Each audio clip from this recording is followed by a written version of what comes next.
my daughter and her husband was talking about going into business. And I thought, oh no, my idea is even better than yours. I didn't even realize I was 75. I just wanted to start a business. I had a little catering business, and my husband used to get up with me at 4, 3 in the morning, go down, he'd make the coffee, I'd start, and then he'd prep for me, do whatever he could to help me. And I just loved that. I loved it. I loved cooking. I particularly loved making the money. That was a good investment. Then he passed away. I stopped doing a lot of things, and I lived 1 year without doing anything. But when the kids started having their own business, I thought, there's a time, there's a time. So I rushed in with my ideas, and they took it and ran with me. We just thought we would, me and my husband thought we'd just have a business and everything else. And in talking with my mom, you know, she brought all of her ideas of having a restaurant. Well, my son-in-law had a business in Brazil, so he had some knowledge of business. I knew nothing about business. We had several challenges. We felt like we had all the, you know, the little details in place to move forward and open the business. And when we presented the plan to the bank, which we needed their help, you know, for cash flow and, you know, so we could be in business, it took them several months to come back to us and say like, yeah, we don't like it. We're not going to lend you. And that was the end of it. And then we had to ask, what is it? It's like, well, we don't like your menu, and we don't like the venue you're choosing.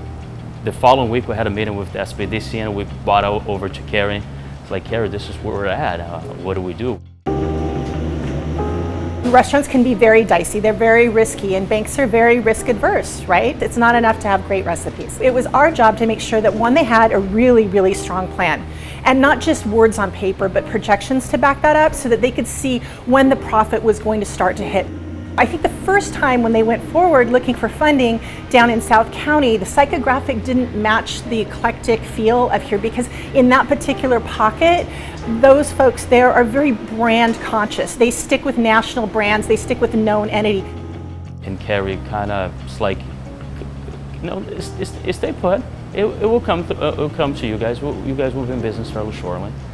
And but there's a venue that I want you guys to look at, and she's like, go and look at the Anaheim packing house. The bank at that point was a little bit more willing to look at this location because they knew what Anaheim was doing for the, you know, for this building. Finally, they decided to, you know, to back the plan and give us, you know, the cash flow that we needed for us to be operating and be in business, though. We had 4,500 people here on opening day. But they kept coming, and they kept coming. Well, the aha moment was actually when I walked through our back door. It was our second day of opening up for breakfast on the weekend. And I looked at our dining room. We had at least 8 tables full, and I could hear the dishwasher and the clanking of the dishes. And it just was like, oh my gosh, you know, this is a full-fledged restaurant, and here we are. Anaheim has a huge interest in the revitalization of this area. In these urban environments, experience is everything for the consumer. This demographic and psychographic, they're global.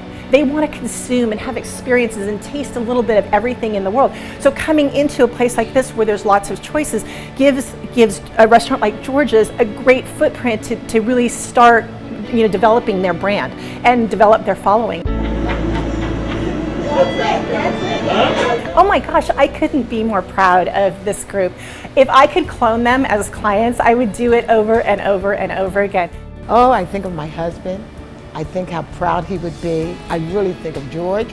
And then the IAS has all 3 of our daughters, and I think he would love that. Here we are, we're just continuing with family traditions and sharing it with the whole world now, you know. One city at a time, of course, but